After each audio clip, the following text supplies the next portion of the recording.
Did you know you could?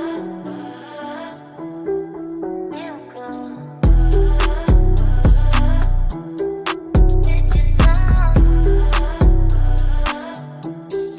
you could?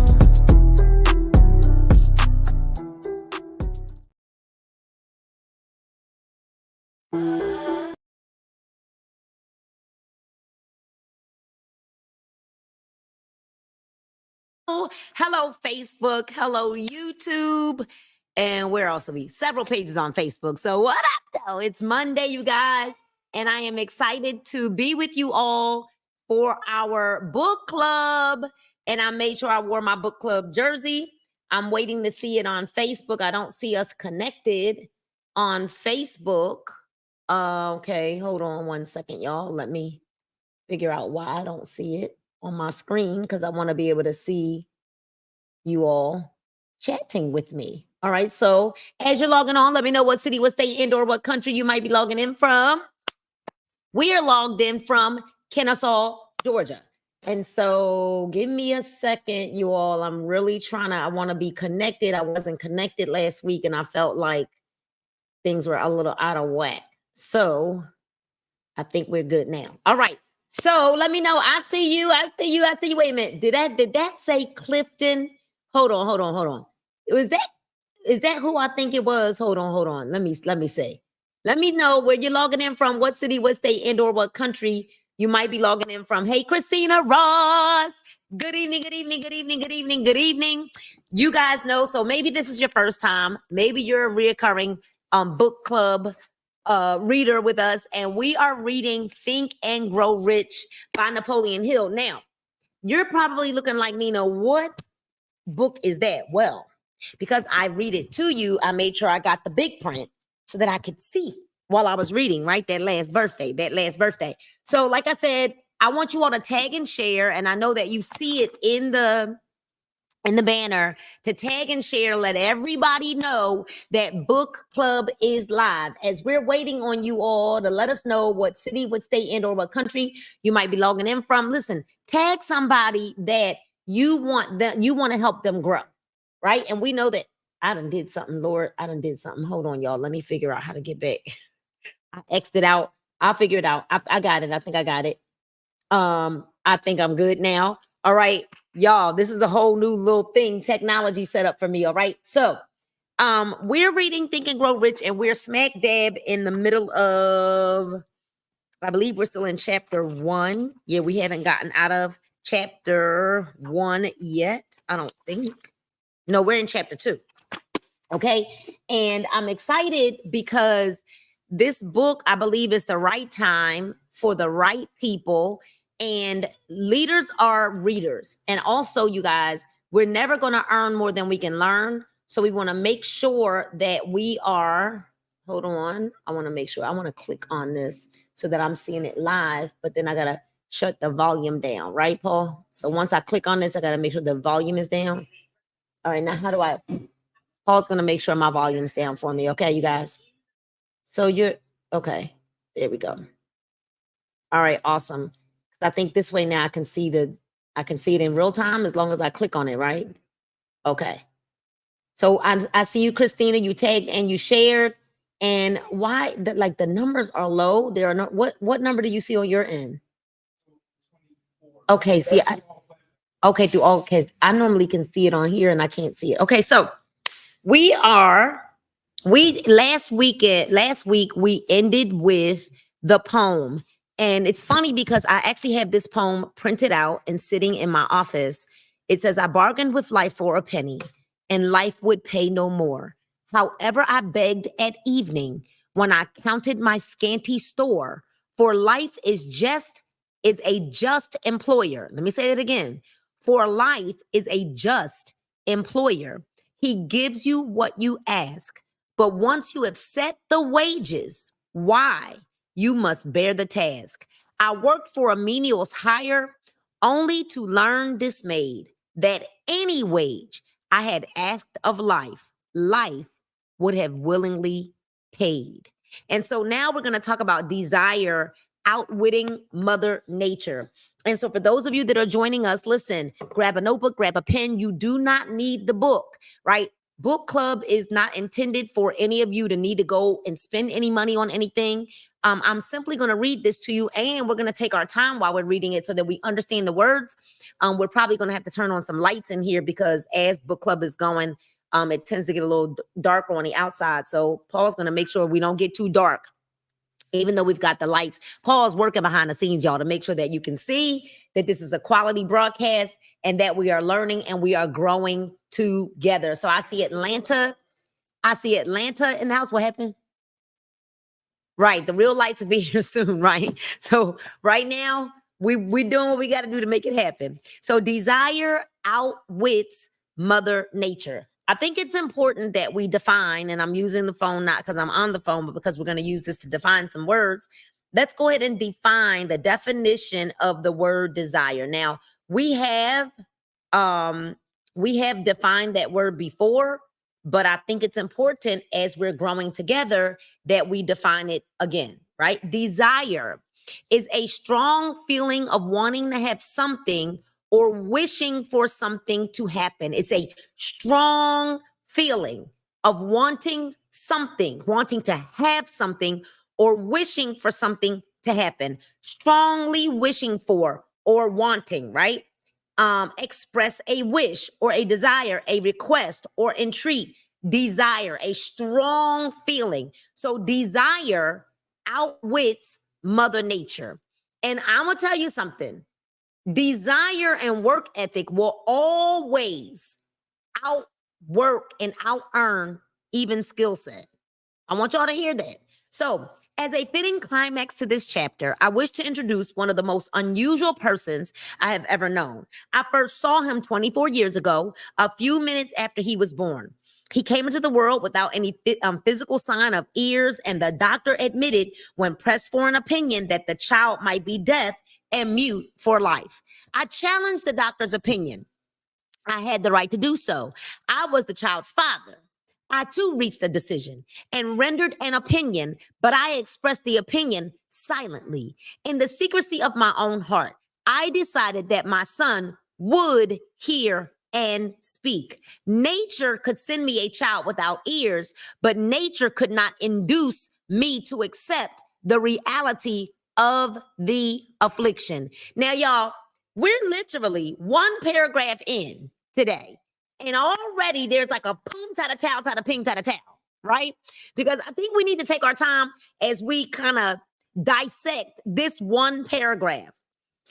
His son was born without ears, and the doctor said that he would be mute, he would be deaf and mute for life. I'm going to ask you all a question, and I'm sorry that I can't see all of your questions, but I'm going to ask you all a question. Whose report do you believe? I'm not stuck. Whose report do you believe? And the reason that I'm asking that is because he could have believed the report of the doctor, but he said, I challenged the doctor's opinion. I had the right to do so. I was the child's father. I too reached a decision. So I don't care what's been said to you. I don't care what's been said about you. I don't care what they're talking about. What decision have you come to? What decision have you made? What have you decided? Because he says, I reached a decision too. And I rendered my own opinion. But I expressed the opinion silently. So you don't even have to tell anybody what your decision was. He says, in the secrecy of my own heart, in your heart, whose report do you believe? And what decision have you made? He says, I decided that my son would hear and speak. Nature could send me a child without ears, but nature could not induce me to accept the reality of the affliction. So there might be an affliction, but it doesn't mean that it has to be your reality. You know, over the last few months, Jessie Lee Ward, God rest her soul, who was a phenom, in the network marketing profession. And let me say this. Let me give you this disclaimer.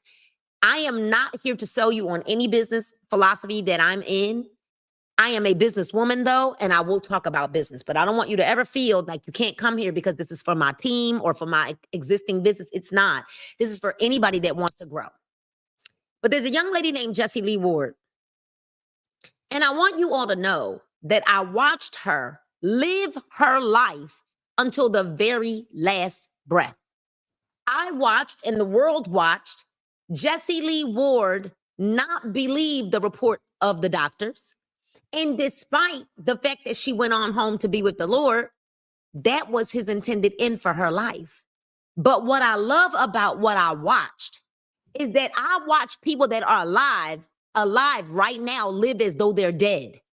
And I watched Jessie Lee, who wasn't even sick, go to the doctor, get an MRI, find out that she was dealing with stage 4 cancer, and she lived her life to the very end. I watch people, oh, this little thing throws you off track. I watched Jessie Lee Ward, who was battling with stage 4 cancer, doing lives every single day. I watched her, no matter what she looked like, no matter what she felt like, go and still serve the masses of people despite what she was going through. So I'm going to ask you again, has nature induced you to accept the reality of your affliction? Have you decided that you're accepting the reality of your affliction? Or are you just are you going to continue to live your life full of excuses that anytime a diversion comes, anytime something arises, anytime that happens, you're going to get thrusted off course? In my own mind, I knew that my son would hear and speak. How? I was sure there must be a way, and I knew that I would find it. I thought of the words of the immortal Emerson: the whole course of things goes to teach us faith. We need only obey. Uh-oh. I'm saying some words right now that I know I'm certain. I can't even see what y'all saying, but I'm certain right now y'all cussing right at this book. He says, we need only obey. There is guidance for each of us, and by lowly listening, we shall hear the right word. Could it be that we can't hear the right word because you've done like this? And you have not yet effectively, because of lack of personal growth and development, have not yet effectively put yourself in a position to silence the noise. I think what we forget is that life is going to happen. As a matter of fact, some of you are going to get off a book club and life is going to life. But what are you telling yourself and the people that are watching you that when life starts lifing, you go south?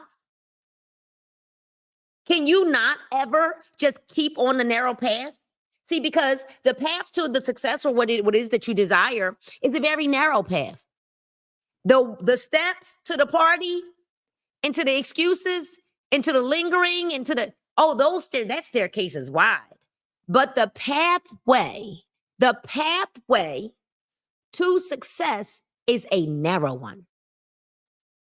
So in my own mind, he says, I knew my son would speak, right? There is guidance for each of us, and by lowly listening, we shall hear the right word. The right word, desire. Everybody say desire. Put the word desire in the chat. Desire. More than anything else, I desired that my son should not be a deaf mute. From that desire, I never receded, not for a second. So could it be you think you desire something, you say that you desire something, but then life goes lifing. And then your desire shifts because life goes lifing. You keep receding because life starts lifing. You keep receding because, it gets a little too tough. You keep receding because it actually takes a lot more work than you anticipated. And because life started lifing, now you're receding. But his son was born with no ears.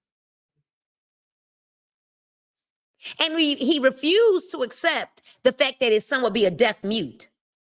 He said, I never receded, not for a second. Many years previously, I had written, our only limitations are those that we set in our minds. So You don't have an issue with your business. You don't have an issue losing weight. You don't have a wish. No, your issue is here. Your issue is that you continue to allow yourself to make excuses. You continue to allow yourself to give yourself a pass. You continue to allow yourself to tell yourself that, oh, I'm just going through a lot. And do you understand that tests and trials come to make you strong? But you'll never be able to lift a heavier burden if you keep on falling apart when the lighter afflictions come. So, the right word, desire. I desired that my son should not be a deaf mute. And from that desire, I never receded, not for a second. Many years previously, I'd written our only limitations is those that we set up in our minds. For the first time, I wondered if that statement were true. Lying on the bed in front of me was a newly born child without the natural equipment of hearing. Even though he might hear and speak, he was obviously disfigured for life. Surely this was a limitation which that child had not set up in his own mind. What could I do about it? Somehow I would find a way to transplant into that child's mind my own burning desire for ways and means of conveying sound to his brain without the aid of ears. I want you all to listen to me right now. And I want you all to think that you now need to transplant into your mind the desire, the thought process that you will not quit. You shall not die. That you will stop allowing yourself to make excuses, and that you'll keep your eyes focused on the prize. And even when strife starts to arise, that you will not quit. Put it in your mind, transplant it into your mind, a burning desire that you will complete the task that you set out to do, a burning desire that you will keep your word to yourself, a burning desire that you will stop allowing yourself to give yourself a pass, a burning desire. He said, as soon as the child was old enough to cooperate, I would fill his mind so completely with a burning desire to hear that nature would, by methods of her own, translate it into physical reality. All this thinking took place in my own mind, but I spoke of it to no one. Every day I renewed the pledge I had made to myself not to accept a deaf mute for a son. How many of you are accepting life's woes the way they are? How many of you are accepting the cards that you've been dealt as if we can't shuffle the deck? How many of you are accepting the excuses that you're giving yourself? How many of you are accepting that you are in the same place today that you were in last year? That you're in the same place today that you were in at the beginning of the year? That you're the same weight that you were last month? How many of you are accepting it? How many of you are accepting that your bank account looks exactly the same? How many of you are accepting that? Because it really only takes a decision of burning desire to decide that no matter what, it shall come to pass. So as he grew older, began to take notice of things around him, we observed that he had a slight degree of hearing. Now listen to this. His son was born with no ears. But as he got older, they realized that he had a slight degree of hearing. How do you hear with no ears? I'm not stuck. Let me know what they're saying in the comments. How do you hear with no ears? It's only Facebook is on here. I don't see like all of it. I probably should log on to YouTube from here instead of Facebook. You gave me Facebook. So it's okay. It's okay. So how do you hear with no ears? When he reached the age when children usually begin talking, he made no attempt to speak. But we could tell by his actions that he could hear certain sounds slightly. That was all I wanted to know. That sometimes, you guys, when you think, when the doctors think that somebody's dead and they get a very faint pulse and they decide we don't have to give up on him because we hear there's a slight pulse. Ladies and gentlemen, if there is a slight pulse, that's all you got to know. is that you can't give up. You can't quit because there's a slight pulse right there, right? He said, that's all I needed to know. I was convinced that if he could hear even slightly, that he might develop a greater hearing capacity.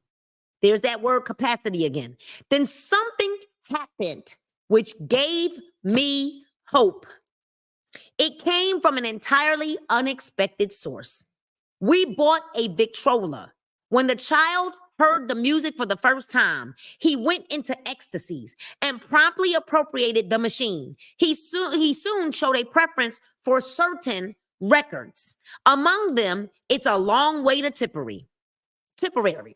On one occasion, he played that piece over and over for almost 2 hours, standing in front of the Victrola, which was a record player, with his teeth clamped on the edge of the case.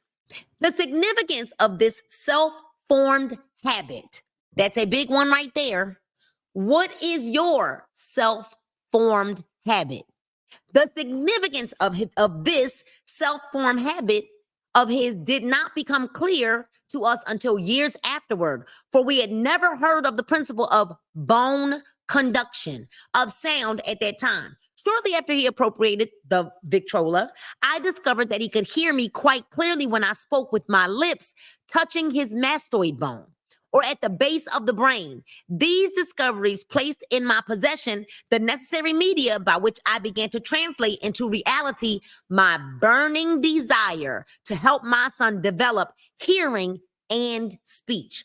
By the time that he was making stabs at speaking certain words, the outlook was far from encouraging. But desire backed by faith. Somebody ought to write that in the chat. Desire backed by faith. But desire backed by faith. This is so good. Knows no such word impossible. So desire backed by faith knows no such word as impossible. Having determined that he could hear the sound of my voice plainly, I began immediately to transfer to his mind the desire to hear and speak. Now, you know what's so ironic in what I hear the Holy Spirit saying while we're having this book club?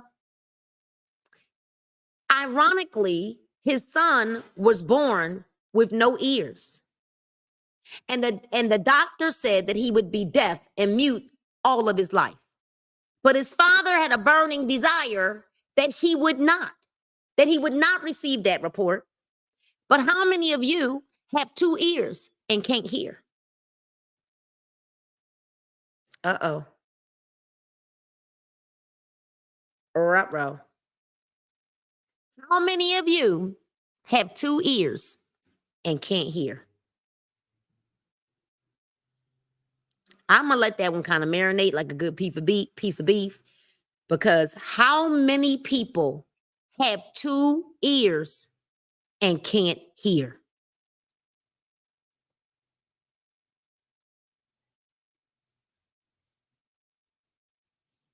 He said, having determined that he could hear the sound of my voice plainly, I began immediately rather to transfer to his mind the desire to hear and speak. Kind of sounds like, Paul, Jeff, speak those things that are not as though they are. That's what it kind of sounds like to me. He says, I transferred the desire to my son that he would desire to hear and speak. What is it that you're transferring in your thought process every single day?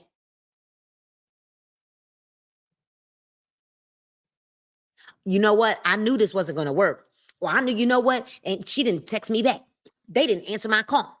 They didn't return the top. And what are you transferring to yourself? What about, you know what? I can do all things through Christ that strengthens me. Why is it that we believe in this mighty God and the word of God until it's time to hold us accountable? But we believe it for everything and everybody else until it's time to hold ourselves accountable. I can do all things I don't need anybody to hold my hand because I know what my desire is. I can do all things, right?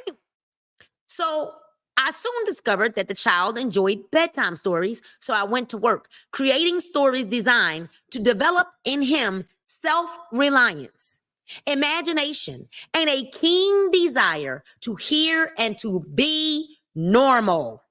There was one story in particular which I emphasized by giving it some new and dramatic coloring each time it was told. It was designed to plant in his mind the thought that his affliction was not a liability. I am here to tell you right now, your affliction is not a liability. Somebody ought to put that in the chat. Your affliction, say, my affliction is not a liability. Maybe you don't get it as fast as other people. Your affliction is not a liability, but an asset of great value.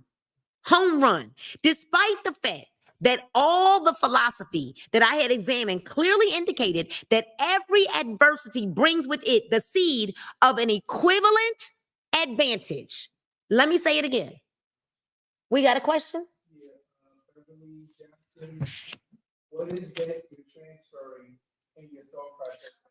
Well, that's different for every person. It's different based on your desire. So when you're transferring, instead of I can't do something, I can do all things. So maybe it is you don't catch things as fast as other people. Instead of saying, I just don't catch things. And when it comes to network marketing, I'm a network marketing professional. And people often say, you know what? I'm just not a good recruiter. Oh, well, then you aren't. You're absolutely right. You're exactly what you say. So instead of saying those things, I can do all things. I'm an amazing recruiter. I'm an amazing customer go-getter. I can sell anything to anybody. I am attracting people who are blah, blah, blah. So you speak the opposite of what you think you are. I watched a young lady yesterday, you guys, sit in front of us and say, no, I'm not going to call this person because this person's not going to want to do it. And I said, hold on, wait a minute. You don't call them. You let somebody else talk to them. And two of the people that she said won't want to do this, they won't want to hear that. Guess what? She signed them. So it's that positive self-talk, but it's different for everybody based on, Beverly, what it is that you desire. I hope that kind of explains it for you. So he says, there was one story in particular, but an asset of great value. I'm going to say this again. It was designed to plant in his mind the thought that his affliction was not a liability, but an asset of great value. Some of you, and I don't know where, only God can reveal this if this is you. Some of you think your age is a liability. And so you believe that although you may not have a physical affliction, your age is a liability. Your age is not a liability. And I'm here to tell you that there are a whole lot of you that could be a beast at what you do if you would just decide to do it. But it's because one day you're in and one day you're out. And then 2 days you're in and then 2 weeks you're out. And then 3 days you're in and then 3 months you're out. And so now you're looking like a little bit schizophrenic. And now the people that would love to support you are afraid to support you because they don't know whether you're going to be hot or cold, whether you're going to be in or out. And so your age is not an affliction or a liability. It is your thought process, because the last I checked, Colonel Sanders was 66 when KFC was discovered. Look at Martha Stewart. Look at all of the people that are in their 50s and 60s when they finally make it. Right? And so it was designed to plant in his mind the thought that his affliction was not a liability, but an asset of great value, despite the fact that all the philosophy I had examined clearly indicated that every adversity brings with it the seed of an equivalent advantage. So I must confess that I had not the slightest idea how this affliction could ever become an asset. However, I continued my practice of wrapping that philosophy in bedtime stories, hoping that this time would come when he would find some plan by which his handicap could be made to serve some useful purpose. Reason told me plainly that there was no adequate compensation for the lack of ears and natural hearing equipment. Desire backed by faith pushed reason aside. Now, here's what's so amazing, right? And it inspired me to carry on. What's so amazing is you guys have 2 ears, 2 eyes, 2 legs. There's no physical limitations. There's no physical handicap. But there's a lot of you that are listening to me right now that are more handicapped than the handicapped person that was born with no ears. I watched a man with no legs walk a stage. I'm not stuck. I'm going to say that one again. I watched a man with no legs, 1 arm, 1 hand walk a stage.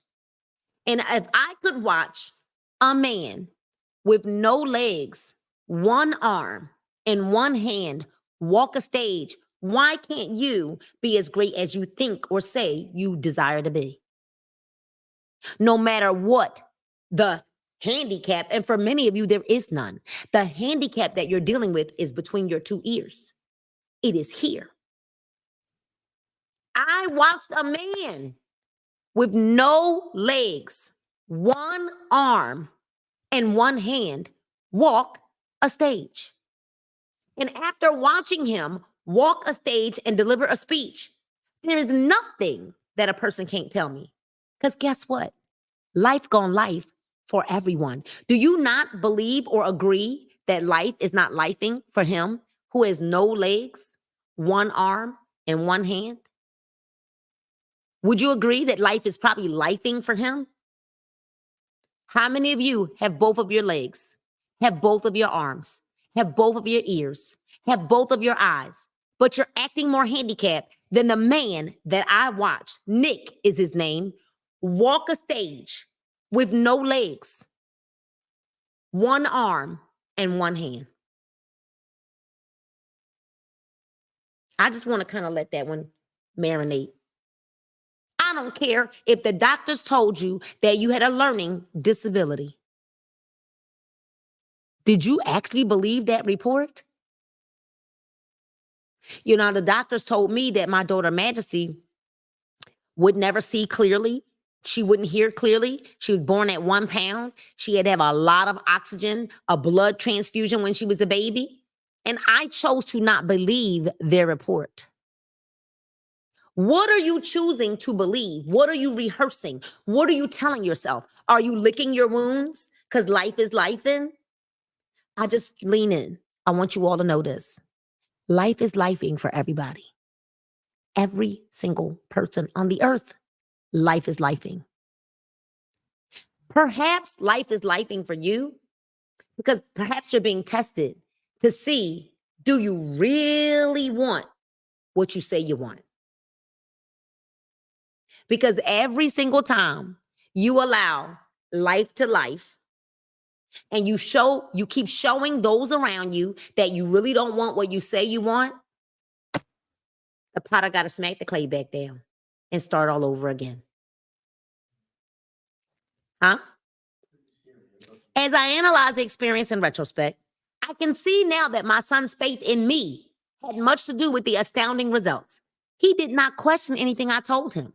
I sold him the idea that he had a distinct advantage over his older brother and that this advantage would reflect itself in many ways. For example, the teachers in school would observe that he had no ears. And because of this, they would show him special attention and treat him with extraordinary kindness. They always did. His mother saw to that by visiting the teachers and arranging with them to give the child the extra attention necessary. I sold him the idea too that when he became old enough to sell newspapers, his older brother had already become a newspaper merchant. He would have a big advantage over his brother for the reason that people would pay him extra money for his wares because they could see that he was bright, that he was a bright, industrious boy, despite the fact that he had no ears.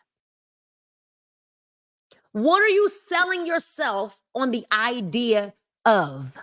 Are you selling yourself on the idea that it's okay to be average, that it's okay to be broke, that it's okay to have lack, that it's okay to be unhealthy, that it's okay to not have a community of friends, that it's okay to keep lying to yourself? What are you selling to yourself? Because he sold a thought pattern to his son as a child that you will have a distinct advantage. We could notice that gradually the child's hearing was improving. Moreover, he had not the slightest tendency to be self-conscious because of his affliction. Oh, so he didn't lick his wounds. He didn't focus on the fact that he didn't have any ears. Oh, but because you keep saying, oh, well, I wasn't around because you're focused on the affliction and not on what you said that you were going to do. Not on what you said that you wanted, not on what you said, on what you said or who you said you would be. Moreover, he had not the slightest tendency to be self-conscious because of his affliction. When he was about 7, he showed the first evidence that our method of servicing his mind was bearing fruit. Are you servicing your mind? Or are you allowing yourself to have a pity party?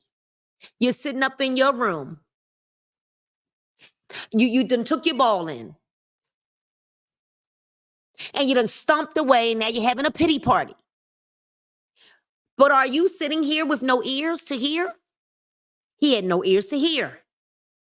So he says, when he was about 7, he showed the first evidence that our method of servicing his mind was bearing fruit. For several months, he begged for the privilege of selling newspapers, but his mother would not give her consent. She was afraid that his deafness made it unsafe for him to go on the street alone. Finally, he took matters into his own hands. One afternoon, when he was left at home with the servants, he climbed through the kitchen window, shinnied to the ground, and set out on his own. He borrowed 6 cents in capital from the neighborhood shoemaker, invested it in papers, sold out, reinvested, and kept repeating it until late in the evening. Hold on a minute.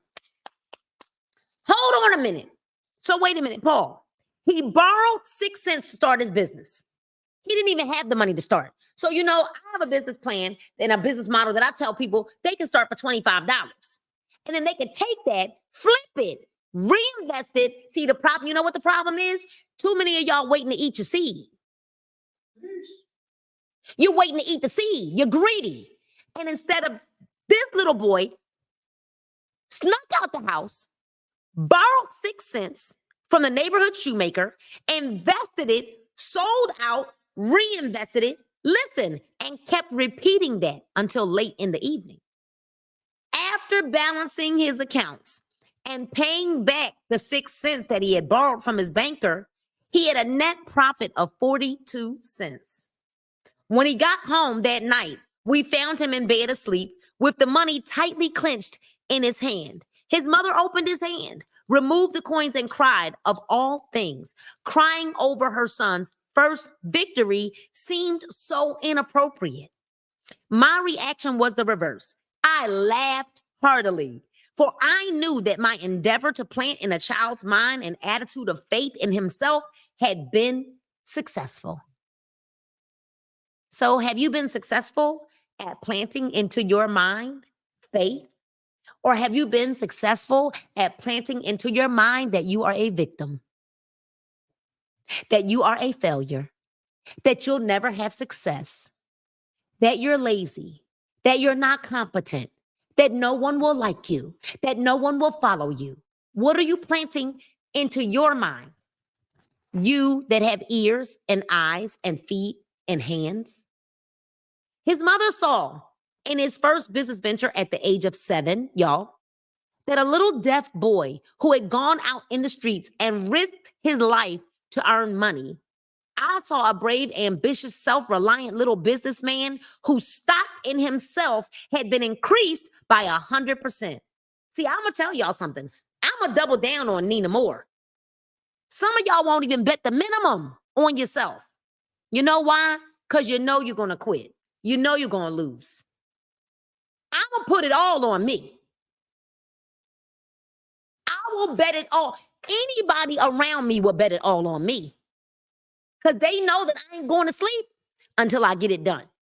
Sleep? What is that? Sleep is for suckers. I saw a brave, self-reliant little businessman whose stock in himself has been increased by 100% because he had gone into business on his own initiative and had won The transaction pleased me because I knew that he had given evidence of a trait of resourcefulness that would go with him all through life. Later events proved this to be true. When his older brother wanted something, he would lie down on the floor, kick his feet in the air, and cry for it and get it. But when the little deaf boy wanted something, he would plan a way to earn the money, then buy it for himself. He still follows that plan. You know what's so amazing? I watch adults lie down on the floor every day, kick their feet in the air, and cry for it and have tantrums. I watch it all the time. I get long boohoo text messages about it too. Tantrums. Instead of being the little deaf boy and figuring it out. We heard a story as kids. I know y'all probably not going to be back here next week because this book is probably too much. How many of y'all showing up next week? We heard a story when we were kids. I think I can. I think I can. I think I can. The little engine that could. I think I can. I think I can. I think I can. And the moment that you're grown up now, I just can't do it. This is just too hard. I'm never going to lose this weight. I'm never going to get this. I'm never going to do X, Y, and Z. When the little deaf boy wanted something, he would plan a way to earn the money, then buy it for himself. He still follows that plan. Truly, my own son has taught me that handicaps can be converted into stepping stones. Somebody ought to put that in the chat. Handicaps can be converted into stepping stones on which one may climb towards some worthy goal unless they are accepted as obstacles and used as alibis. Uh-oh. Uh-oh. Uh-oh. Let me read that again. Woo! Truly, my own son has taught me that handicaps can be converted into stepping stones. Handicaps can be converted into stepping stones on which one may climb towards some worthy goal unless those handicaps are accepted as obstacles and used as an alibi. So, when life be lifing, you see it as an obstacle and then you use it as an excuse. That's basically what that says. The little deaf boy, now y'all don't hate the messenger. You can be mad at Napoleon Hill. Okay? Because I know y'all probably sitting over there mad at Nina, and I want you to be mad at Napoleon Hill because I didn't write the book. I'm just the messenger. Okay? Matter of fact, if it's stepping on your toes like you're in church, say ouch, alleluia. Just go ahead and say ouch in the comments. Okay? The little deaf boy went through the grades, high school, and college without being able to hear his teachers, excepting when they shouted loudly at close range. He did not go to a school for the deaf. We would not permit him to learn the sign language. We were determined that he should live a normal life and associate with normal children. And we stood by that decision, although it cost us many heated debates with school officials. While he was in high school, he tried an electrical hearing aid, but it was of no value to him due, we believe, to a condition that was disclosed when the child was 6 by Dr. J. Gordon Wilson of Chicago, when he operated on one side of the boy's head and discovered that there was no sign of natural hearing equipment at all. So you know what this sounds like to me? They did not allow him to be handicapped. And what's even greater, you guys, is that, imagine this. He was handicapped with no handicap. And there are some grown folk right now that ride the little yellow bus.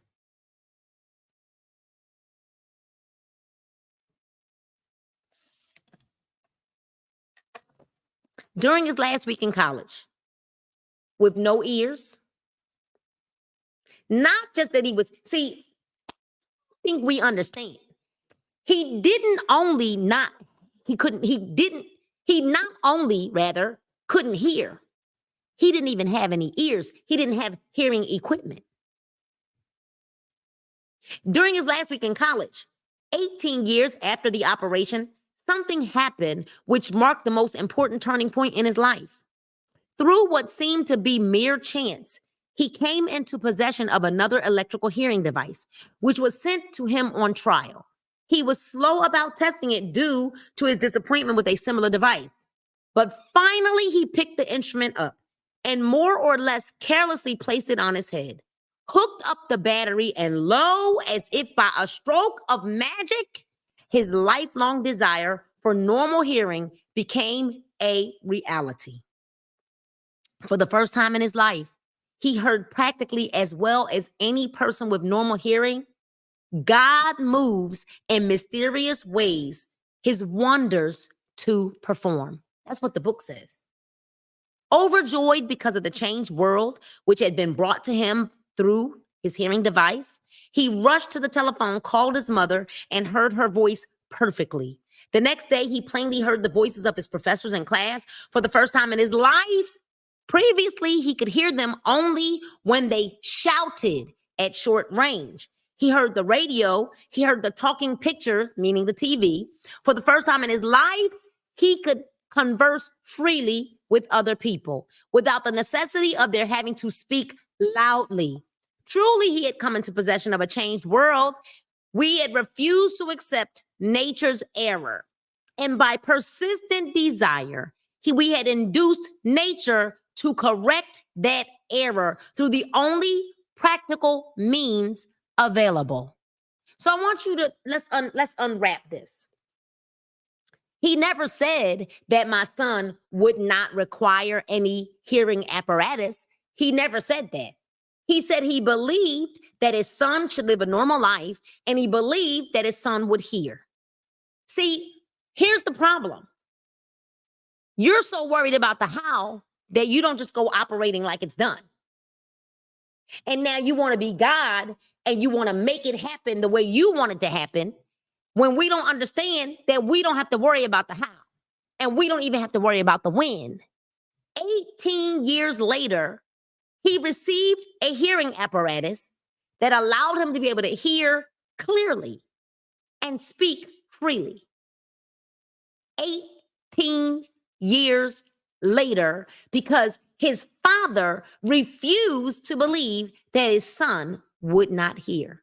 Now, what's even more amazing to me is that he was able to hear with no ears, even with an apparatus, even with a machine. He was able to hear with no ears. I don't know about you, but that's called a miracle to me. Okay, so converse freely with other people, nature's error. Desire had commenced to pay dividends, but the victory was not yet complete. The boy still had to find a definite and practical way to convert his handicap into an equivalent asset. I want you to start thinking right now. What is it that you feel like is a handicap for you, and how do you now convert that into an equivalent asset? Hardly realizing the significance of what had already been accomplished, but intoxicated with the joy of his newly discovered world of sound, he wrote a letter to the manufacturer of the hearing aid, enthusiastically describing his experience. Something in his letter, something perhaps which was not written on the lines, but back of them, caused the company to invite him to New York. When he arrived, he was escorted through the factory, and while talking with the chief engineer, telling him about his changed world, a hunch, an idea, or an inspiration, call it what you wish, flashed into his mind. It was the impulse of thought, which converted his affliction into an asset. I'm going to say that again. It was the impulse of thought which converted his affliction into the impulse into an action, an asset rather, destined to pay dividends in both money and happiness to thousands for all time to come. The sum and substance of that impulse of thought was this. It occurred to him that he might be of help to the millions of deafened people who go through life without the benefit of hearing devices. If he could find a way to tell them the story of his changed world, then and there, he reached a decision to devote the remainder of his life to rendering useful service to the hard of hearing. For an entire month, he carried on an intensive research during which he analyzed the entire marketing system of the manufacturing of the hearing device and created ways and means of communicating with the hard of hearing all over the world for the purpose of sharing with them his newly discovered changed world. When this was done, he put in writing a 2-year plan based upon his findings. When he presented the plan to the company, he was instantly given a position for the purpose of carrying out his ambition. Little did he dream when he went to work that he was destined to bring hope and practical relief to thousands of deafened people who, without his help, would have doomed forever to deaf mutism. Shortly after he became associated with the manufacturer of his hearing aid, he invited me to attend a class conducted by his company for the purpose of teaching deaf mutes to hear and to speak. 651. I had never heard of such a form of education. Therefore, I visited the class, skeptical but hopeful that my time would not be entirely wasted. Here I saw a demonstration which gave me a greatly enlarged vision of what I had done to arouse and keep alive in my son's mind the desire for normal hearing. I saw deaf mutes actually being taught to hear and to speak. Through application of the self-same principle I had used more than 20 years previously in saving my son from deaf mutism.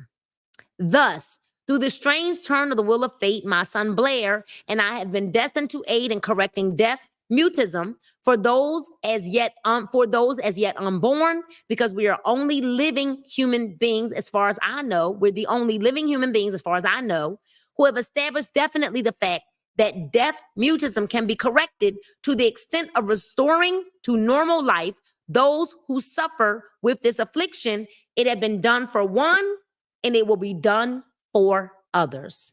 And I think I want to let me read this next one. There is no doubt in my mind that Blair would have been a deaf mute all his life if his mother and I had not managed to shape his mind as we did. The doctor who attended at his birth told us confidentially, the child might never hear or speak. A few weeks ago, Dr. Irving Voorhees, a noted specialist on such cases, examined Blair very thoroughly. He was astounded when he learned how well my son now hears and speaks, and said his examination indicated that theoretically, the boy should not be able to hear at all. But the lad does hear, despite the fact that X-ray pictures show that there is no opening in the skull whatsoever from where his ears should be to the brain. When I planted in his mind the desire to hear and talk and live as a normal person, there went that impulse, some strange influence which had caused nature to become a bridge builder and span the gulf silence between the brain and the outer world by some means which the keenest medical specialists had not been able to interpret. It would be a sacrilege for me to even conjecture as to how nature performed this miracle. It would be unforgivable if I neglected to tell the world as much as I know of the humble part I assumed in the strange experience. It is my duty and a privilege to say that I believe, and not without reason, that nothing impossible to the person who backs desire. Nothing is impossible to the person who backs desire with enduring faith.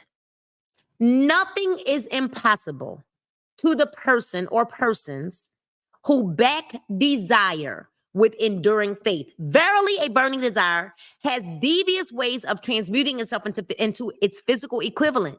Blair desired normal hearing. Now he has it. He was born with a handicap which might easily have sent one with a less defined desire to the street with a bundle of pencils and a tin cup.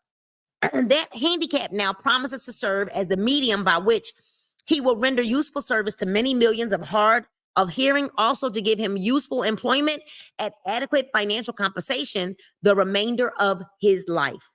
The little white lies I planted in his mind, because wait a minute, you guys do realize that the mind doesn't know whether you're lying to it or telling the truth. So if you keep telling yourself, I am a millionaire, I am a millionaire, I am a millionaire, I'm the best darn recruiter, I am a number one salesman, I'm a number one saleswoman, I can do all things. And if you keep lying to yourself, guess what's going to happen? You're just going to believe it. Magically, one day, you're just going to believe it because you're going to have faith as of the size of a mustard seed. So the little white lies that I planted in his mind when he was a child, by leading him to believe his affliction would become a great asset, which he could capitalize, had justified itself. Verily, there is nothing right or wrong which beliefs plus a burning desire cannot make real. These qualities are free to everyone. And I'm going to stop right there, and we will pick up there next week. We are almost finished with chapter 2. Matter of fact, we only have another page and a half left.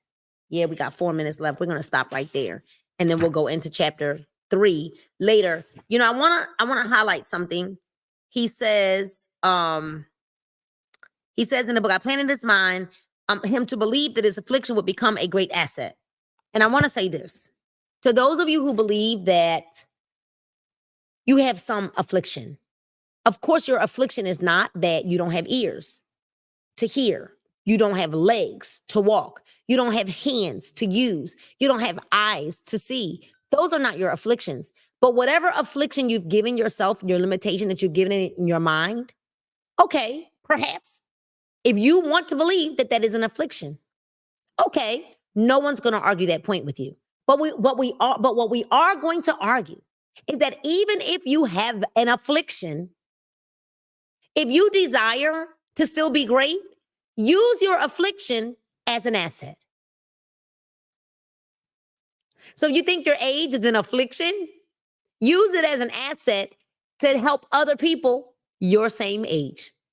Use whatever affliction you believe you have and turn it into an asset. So yeah, I'm not going to argue with you. You think you have an affliction? No problem, sis. No problem, bruh. But now you can turn that thing around and use it as an asset to bless other people who may have that same affliction. I hope that you all enjoyed today's reading of Think and Grow Rich. It was simply phenomenal. So let me add, anybody have any questions? I'll open up for about 2 or 3 questions. If anyone has any questions, we'll go ahead and let you ask. If you have any questions, type it in the chat. And let's see what you got for me. I'm looking at the screen. This was simply amazing. Ow, this was simply amazing. What you got for me? I'm looking to see if we've got any questions. This was so good. There is no testimony. This was truly up. Thank you. It just says Facebook user. I don't know who that is, but thank you. So you guys got to make sure you come back next Monday and make sure you tell everybody that this is the place to be. All right. So do we have any questions, comments? What do you got for us? I know this book is tearing us up, y'all. It is recorded. Absolutely. You can go back on my YouTube page and you'll be able to listen to this. This was such a timely book. Such a timely book. We're going to go through the self-analysis questionnaire and everything, y'all. This is going to be, I learned to use just push through your pain and things that are going to happen in life. Come on. Good stuff. Good stuff. Now you're encouraging everybody else, right? And so what else? What else do we have? No question. I don't think we have any questions. All right. So if we don't have any questions, that means we did a good job and we're all enjoying this book. So listen, you always have to remember this, that no matter what you're going through in life, you have to remember that you can live again, laugh again, hope again, dream again, and you most certainly can bling again. I want you to have a bling-tastic day, a bling-tastic rest of your evening, and a bling-tastic week. Remember to do this. Pay it forward. Do a good deed.